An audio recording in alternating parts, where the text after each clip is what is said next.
Hi, I'm Nic Harcourt, and I'm here with Paula Cole. Hi, Nick. It's so good to see you. It's so good to see you, too. You're playing some songs for us from the new album, Low, and I know we've been playing one of those songs, Replacements and Dinosaur Jr., but before we sort of come up to date, maybe I can just sort of go back a little bit in time to when I first became aware of your music. Sure. Which was in the mid-'90s when I was in Woodstock and you were up in the Boston area. That's right. Jay Bellerose came down with a band that he was in at the time and played on a show there, and then the next time he came down was with you. That's right. And I know that we played the Imago record, which is probably the less talked about the better, right? Not because of the songs, but because you were signed to a record label that did nothing. It did nothing, died, and keeps me bound to a hideous contract, but yeah. Still? Oh, God. Let's not go there. Sorry, I'm so sorry. Painful.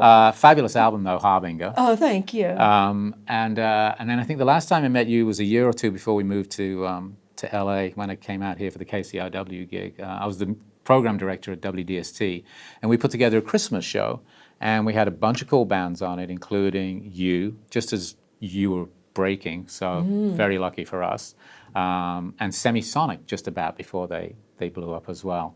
And it was in this great venue called The Chance in Poughkeepsie. Now, you didn't, when I spoke to you before we started recording, remember necessarily the gig, but when I mentioned the venue, you were like, Yes, I remembered.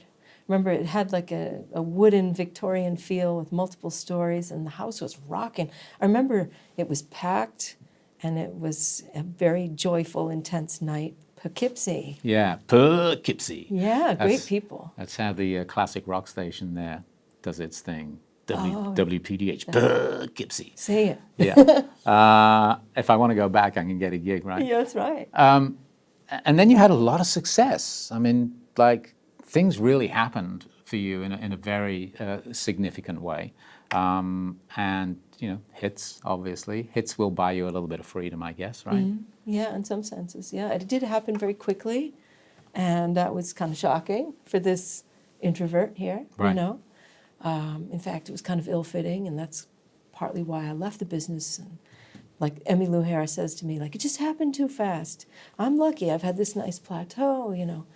But yeah, it did buy me some freedom. It allowed me some time to take off, to have my daughter. Yeah. Right. Tell us about that, because you stepped away for about 8 years. Yes, I did. And that's a really important reset.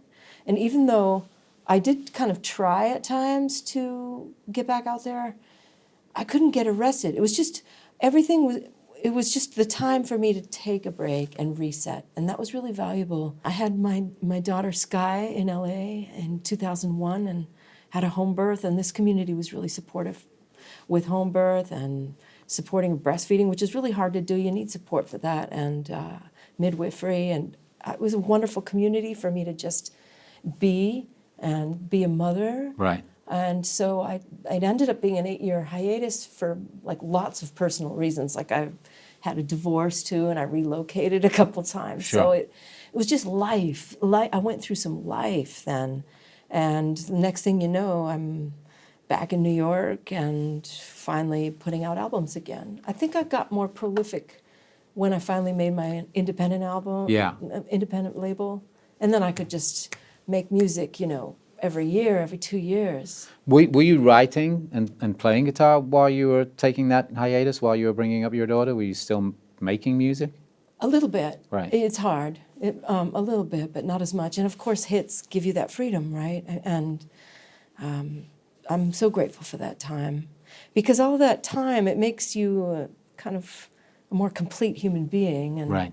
And it shows up in the writing years later, I think. Yeah, well, that was going to be my next question. Right. When you're a young person, as we all were once, people in this room, but when you're younger, your life experience is limited to what you're doing as an 18-year-old or a 25-year-old, or maybe when you get to 30. When you step away and come back as a parent, there's got to be a different perspective to your art and how you create. Absolutely. I mean, now I have 3 kids. I have 2 stepkids and my daughter, and they're 22, and 26. 2 of them are graduating college in Wow. May. I know, I'm going on tour for college graduation next month. Wow. You know? So it's pretty great, and everyone's in the arts. and I've been part of their life. It's fantastic. And being a mother, like, it makes me a good leader with my band too, like just caring for people. And then there's just the humility of it all, having time off from the business. You know, I've been cool, I've been uncool, I've been too popular, and then I couldn't get arrested. And then I just, like the tortoise, I'm just slow. This is the path I've always wanted to have anyway, not the quick fame stuff. Yuck. Right. Like, I just want to make good music and be on the long, steady path. So I've just been making albums like every year, every other year, doing something creative. So I should say, I'm just saying you have hits. We should say that the hits are Where Have All the Cowboys Gone? Yeah. And I Don't Want to Wait. Is there a good tale on those songs from the point of view of you being able to come back, as you've been done for a while now, obviously, and as you said, making records every 2 or 3 years. Is there a long tail on having those hits that brings you an audience? The audience is still there, people who, you know, were coming and seeing you 30 years ago. Yeah, it's pretty wonderful. Yeah. I feel like the songs are unusual and memorable, and they hold up, and they're still out there in the collective unconsciousness. You hear them. Where Have All the Cowboys Gone? Lately, I think it's like a Gen Z. They really love it, and there's a renaissance. There's a lot of covers of that song. I saw a really good cover out there recently, I think. Recently, Lola Kirk Yes. recently covered it. But I Yeah. mean, it's been like by punk bands and country. You know, you pick your interpretation, right? Right. You know, I meant it for it to be ironic. Like, I was influenced by XTC when I wrote that song. Like, I loved their wry, ironic, clever songwriting with big chorus pop hooks. I loved that. So I thought, I'd like to do one with some gender perspective written by a woman. And some people got that, and some people interpreted it like in a fundamental way. So it was so interesting. It was like an anthropological study of people, that Yeah, song, for sure. for me. Yeah. And you just have to, like, whoa, it's bigger than you. You have to kind of love people and let them interpret it the way they want to. And they have a long life. These songs are still really strong. So I'm fortunate for that, you know. How did the pandemic interrupt your life? I'm like one of the weirdos who did well. I'm such an introvert. If you take a Myers-Briggs test, I test very high introvert. Very, very high introvert. So are you one of those people who are like, I love being stuck at home for a while. Yeah, I kind of do. I don't have to interact with anybody. I know, and I could every Sunday I do my Sunday evening songs, and for 18 months, without ever missing a Sunday, I would post for my fans, and that was good for me and good for my community. So I've had like a small, very loving, loyal core, and then I find coming out of motherhood, and my kids are Gen Z, I relate to that generation really well, and I find there's a lot of love there, and I find my music's been played in the home. Like, people take the music very personally, so mothers and fathers play it, and the kids now are coming to the concerts, or they come with their parents. It's cross-generational, I'm finding. I have said to anybody who'll listen who's been alive a while, like myself and you, and experienced the music business when it was still vibrant and viable and there was money around. And then sort of seen that drop off, money disappear, so much harder to get a gig, to get a record deal, people who've had hits. But if you stay alive and you stick around long enough, it comes back around, right? Oh, absolutely. And I think we all have to be intelligent and pivot and be curious and creative. So yes, we watch Spotify come in and like, we pay $3.50 to take our own money out of an ATM machine, right? And yet we pay like a non-monetary amount, 0.00005 cents, for an emotional experience of hearing music. It's kind of sinful. And that's what is right now. We are the canary in the coal mine of digitization of intellectual property. We are, and so we have to pivot. We have to be smart and find our ways to survive. And if you love it enough, I mean, I see like peers who've just kind of pulled out, and I see people who care so passionately about the music that they're still in it because they care and they love and they post and they're connected. So I still have my musicians like for decades, the same musicians, like we love each other, we're family. I need to do this. I need music to be happy and whole. I'm not going to stop just because Spotify has ruined, Sure. monetization.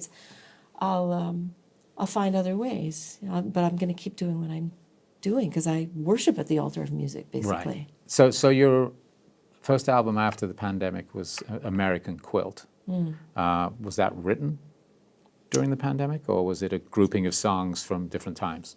I had some songs from an earlier recording called Ballads, and these were my 2 covers albums. Ballads being a nod to my jazz singer self, because that's what I thought I was going to be originally, like a female Chet Baker. I wanted to improvise on the chord changes. I went to Berklee College of Music, and that's what I thought I was going to do. And I had an epiphany, and I began writing songs, so I pivoted. But Ballads, we recorded 30 songs in 5 days for Ballads, because I was this pent-up jazz singer. And I wanted to honor that part of myself, And so there were a bunch of songs we took from Ballads. And then I went in and we did some fresh recordings that were much rootsier.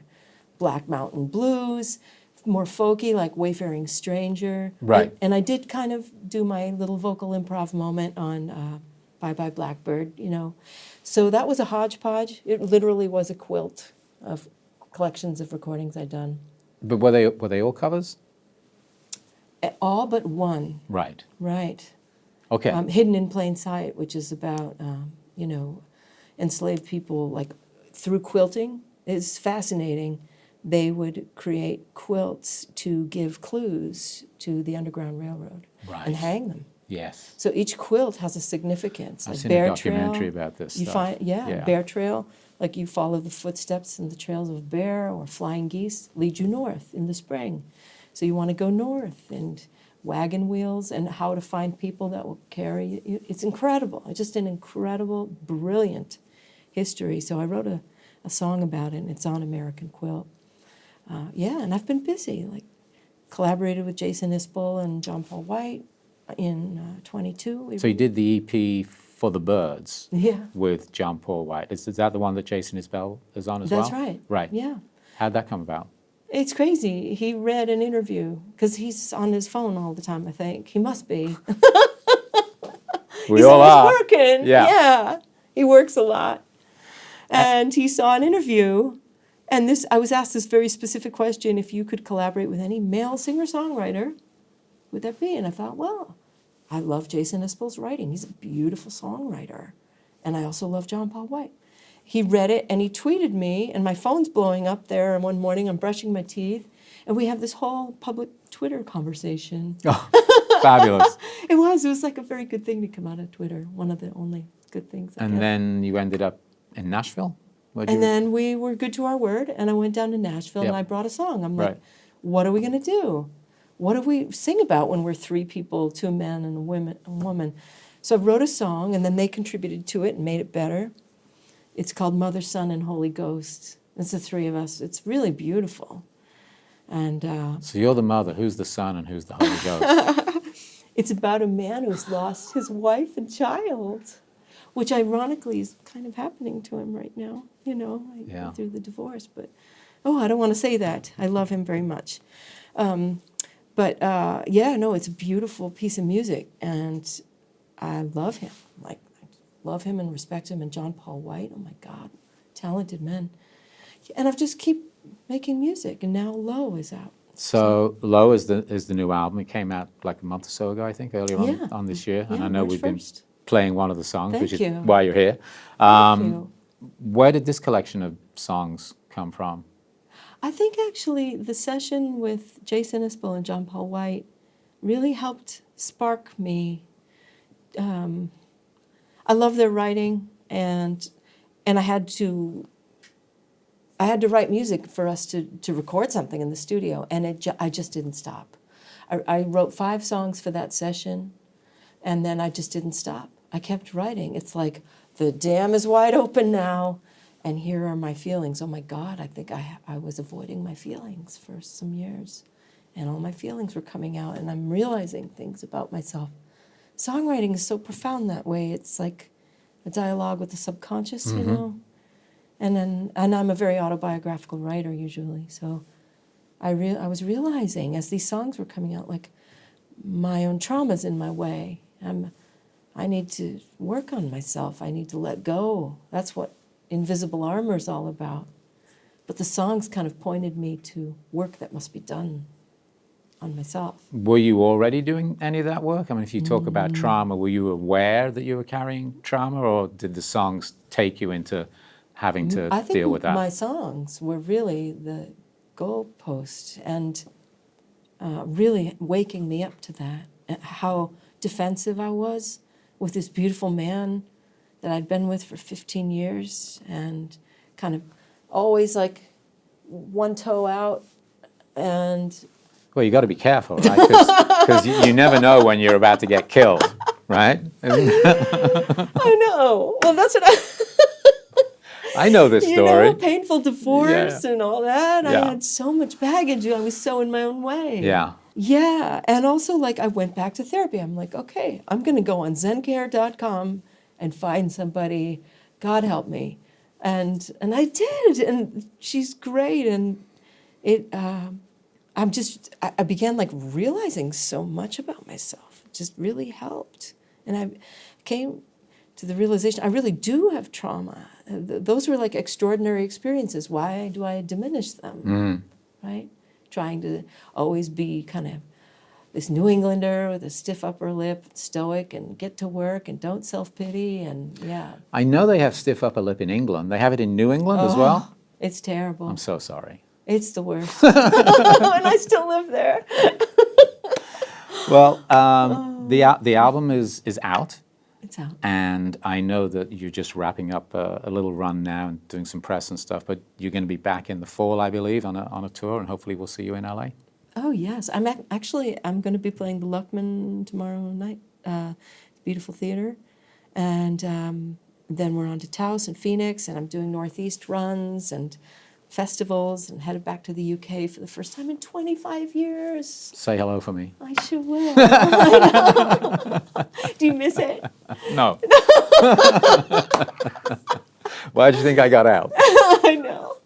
I do miss it. Now I'm just trying to figure out how to get out of Los Angeles, but that's a whole other story. We need change. Yeah. No, look, I mean, it's the land of my birth and dubious nurture, but Right. I don't miss most of it. Having said that, when I go back and there's an English summer's day, there's nothing like it in the world. Absolutely. Yeah. Oh. Yeah, well, do say hi to the country in general when you get off the plane. Nick says hi, and Absolutely. And hopefully we'll see you back in LA later on this year. Oh, I'd love that. Thank you. Thank you. So nice to see you again. So nice to see you, Nic Harcourt. Thanks, Paula Cole. All right.